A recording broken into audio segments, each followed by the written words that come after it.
Assalamualaikum warahmatullahi wabarakatuh. Perkenalkan, nama saya Rika Cahyani Putri dari Prodi Pendidikan Guru Madrasah Ibtidaiyah Fakultas Tarbiyah dan Keguruan Universitas Islam Negeri Sultan Taha Saifuddin Jambi.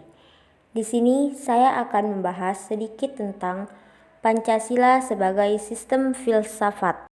Filsafat adalah suatu bidang ilmu yang senantiasa ada dan menyertai kehidupan manusia. Istilah filsafat secara etimologis merupakan padanan kata falsafah dan filosofi yang berasal dari bahasa Yunani filosofia. Menurut Insinyur Soekarno, filsafat Pancasila merupakan filsafat asli dari Indonesia yang diambil dari budaya dan tradisi Indonesia dan akulturasi budaya Hindia, Barat, dan Arab. Menurut Soeharto, filsafat Pancasila mulai mengalami perubahan melalui para filsuf yang lahir dari Depdikbud. Semua elemen Barat disingkirkan dan diganti dengan interpretasi dalam budaya Indonesia. Menurut Ruslan Abdul Ghani, Pancasila adalah filsafat dari negara yang terlahir sebagai ideologi kolektif seluruh rakyat dan bangsa Indonesia. Menurut Noto Nagoro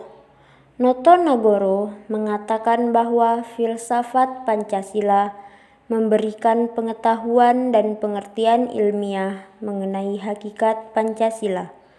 Menurutnya, secara ontologi, kajian Pancasila sebagai filsafat dimaksudkan untuk mengetahui hakikat dasar sila-sila yang terkandung di dalam Pancasila. Sebagai jiwa bangsa Indonesia, setiap bangsa di dunia memiliki jiwanya sendiri.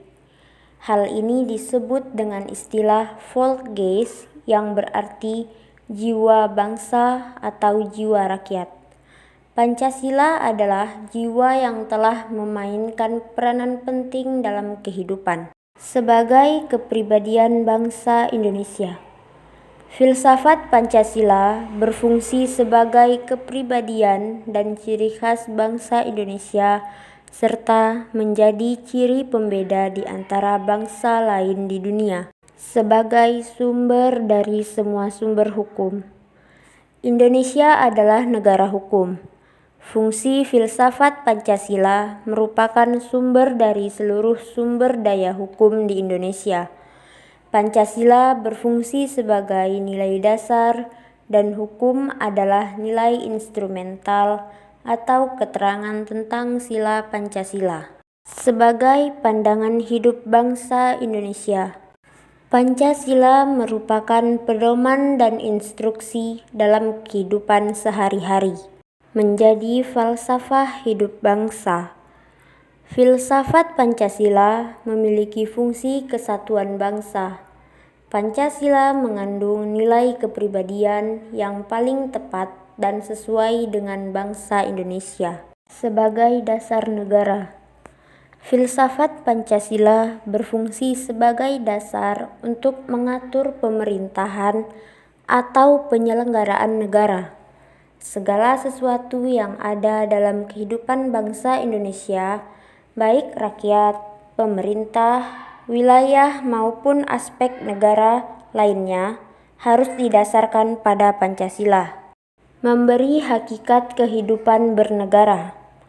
Filsafat Pancasila memberikan jawaban atas berbagai pertanyaan mendasar atau sangat mendasar, seperti sifat kehidupan negara. Memberi substansi tentang hakikat negara, ide negara, dan tujuan bernegara.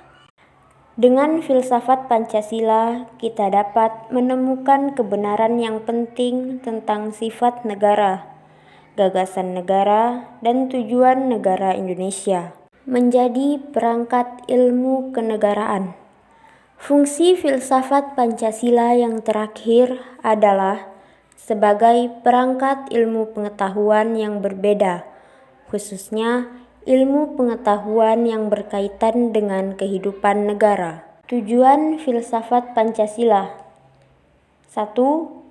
Untuk menciptakan bangsa yang religius dan patuh kepada Tuhan Yang Maha Kuasa. 2. Menjadi bangsa yang menjaga keadilan baik secara sosial maupun ekonomi. 3. Untuk menjadi bangsa yang menghormati hak asasi manusia, untuk dapat berada dalam kaitannya HAM dengan Pancasila dasar negara kita. 4. Untuk menciptakan sebuah bangsa yang menjunjung tinggi demokrasi. 5. Menjadi negara nasionalis dan cinta tanah air Indonesia. Cukup sekian pembahasan dari saya. Wassalamualaikum warahmatullahi wabarakatuh.